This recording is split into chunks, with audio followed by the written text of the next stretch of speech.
the first thing that comes to our mind is that, okay, we have a bullish candle, and then we have the bullish candle opens from the bottom and it closes at the top. You know, someone who's very, very new, this is something very new and I think these basics are really important. So now when you have a bullish candle, it will have two wicks. You know, so when we talk about liquidity wicks and ranges, so this is a liquidity wick. In a bullish candle, a liquidity wick is at the bottom, which means that the bullish candle tried to go down. Let's say it tried to go down, it formed a liquidity wick, which means it grabbed some liquidity or it grabbed some fuel to continue moving up, you know, and then it created a range at the bottom. So whenever a bullish candle is creating a range at the bottom, a range at the top, this means that, okay, now there's a very high chance for the next candle to continue moving bullish, you know, which is why we break down the candles into liquidity wicks and ranges.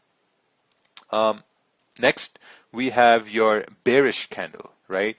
Now, the bearish candle opens at the top and it closes at the bottom. And when we talk about the liquidity wicks and the ranges on bearish candles, we have the range at the bottom because, you know, price is obviously moving down. And then we have the liquidity wick, which is at the top. You know, so whenever you talk about liquidity wicks, these are what liquidity wicks are. Liquidity wicks are basically movements of candles in the opposite direction.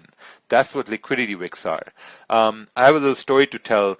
My good friend, he started trading in the 1990s. You know, this is a very long time ago. So what they used to do was they used to get prices. You know, they used to get prices every 15 minutes. So now, check this out, right? Just like visualize this. So you're there sitting at the screen, you're getting prices every 15 minutes. So let's say that he would get a price, let's say once he get a price and the price would be at, let me just remove this.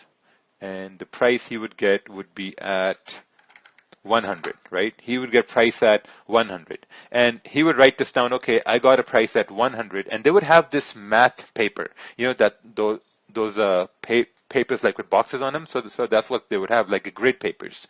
So he would get a price at 100. And in that 15 minutes or in that 1 hour time frame, he would get a closing price. So he would get an open price at 100, a closing price he would get at 150. Now you have two prices. Now in those two prices, what he would also get is the lowest price. So the lowest price he would get would be 80. And the highest price he would get would be, let's say, 200. You know, so when this would used to happen, they would draw a candle. Does this make sense? Right? So they would wait an hour. They would get an open price. Okay, we got an open price at 100, a closing at 150, a low at 80, and a high at 200. So they would wait. They would wait a couple of hours or a couple of days to draw candles. They were drawing candles this way and they were really waiting. They were looking at patterns and they were really waiting to see that, okay, what are the candles saying based on the fact that, okay, where can the next price go? Or where can the next candle form? This was the basics how candles were formed, because you would just sit and you just wait for the prices to come in. You would draw candles, you would wait a whole day, and then you would have history. Right? Then you would have history on the charts. And once you had that history on the charts, then you could say, okay, based on the 2 days of me drawing candles, now I can finally take a trade. Right? But now when we have our platforms, we have CTrader, we have our MetaTrader, it's really easy. It's really easy to take a trade. It's really easy to execute a trade. And I think these systems are meant for us to fail, because when you have your systems on, now you can execute trades within a few seconds. Within a few seconds, you can put money at risk. You know, and it's really easy. It's really harmful too, because back in the day when someone said, okay, hey, you have to sit down and draw candles for a day, man, no, not many people will be willing to do that. You know, they'll say, oh no, it's a waste of time, whatever, you know, this and that. But now it's really easy, you know, so you have to be very careful. Now you have all these weapons at your hand that you can put money at risk. You have leverage. You can open lot sizes. Man, you can flip accounts from $1,000 to $2,000 and $5,000. You can flip those accounts, but it comes with a lot of responsibility. And that responsibility is that how are you going to manage yourself? Are you going to fall into that greed? Are you going to fall into that fear of, like, let's say, losing and making money? So that's going to be something really important. We have Nathan that is unmuted. Nathan, can you mute yourself? I'm going to really appreciate that. And also Brian Miller there as well. Okay, perfect. So let me just remove this from here and let's continue on to candlesticks continued, right? So basically what we talked about were basic candles, right? So now what we're going to talk about is candles without wicks and candles with wicks, right? So candles without wicks basically means that there's no range for the next candle to fill. Right? When you have candles that have wicks, that means that the next candle can potentially go in that same direction. But when you have candle with no wicks, then there's no range. So usually when there are no wicks on the candles, there's a 50-50 chance that price will move where you want it to move. For example, let's say you have a bullish candle and this candle has no wick on the top. So if this candle has no wick on the top, this means there's no range for the next candle to move up. Then there's a 50-50 chance that the next candle may move up or it may move down. You can look back on the charts and you can backtest this. There's going to be very less probability that the next candle is going to move up. If you look at a candle that has a wick on the top, then there's a very high probability that the next candle is going to continue moving in that same direction. Right? Now, at the same time, let's say you have price moving bearish, right? You have price moving bearish and the candle has no wick at the bottom. So when a candle has no wick at the bottom, this means that there's no range for the next candle to go down. Now there's a 50-50 chance that the next candle can essentially go down or it may start going up. Right? So whenever I encounter a candle with no wick at the bottom, I look at that and say, man, okay, there was volume there. The candle was a solid bearish candle, but the candle had no wick at the bottom. So to me, I'm going to say, well, if there's no wick at the bottom, then there's no range, which means the next candle, it may not continue down.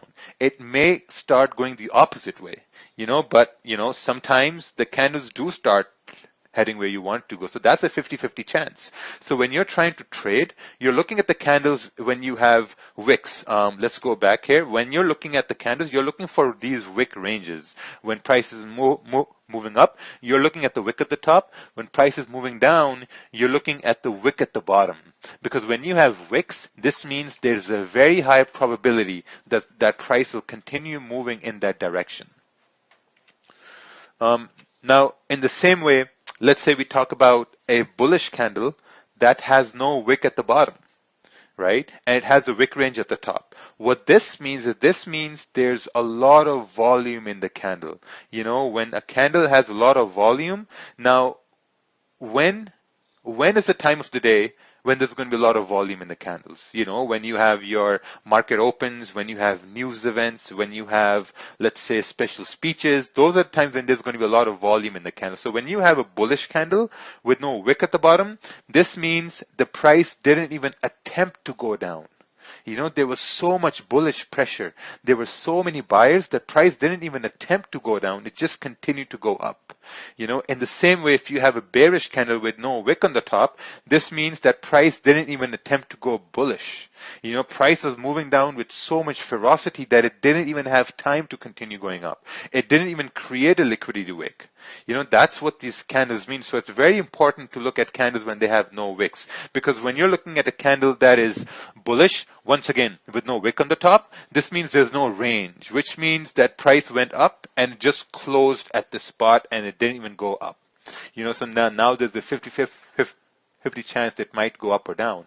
And the same way, if you're looking at, let's say, a bullish candle with no wick at the bottom, this means there was a lot of bullish pressure. You need to be very cognizant of this fact, like, when you're looking at the charts, when you're zooming in, if you're looking at the candles, it's very important that you look at this stuff. Because, like a lot of times when we're looking at something like this here, can you guys see my mouse? Like I've been moving my mouse. Okay, perfect. Yeah, you can see my mouse. So let's say if you're looking at this candle here on the charts and you're like, okay, man, this is bearish. It has no wick at the bottom, so price is going to move down. But then there's a 50-50 chance it might move down. So this is something what I've learned by looking at the charts, by losing based on these candles, because I would look at this and say, oh, hey, there's a lot of momentum here, but there's no range. When there's no range, when price is closing like this is like price is creating a support.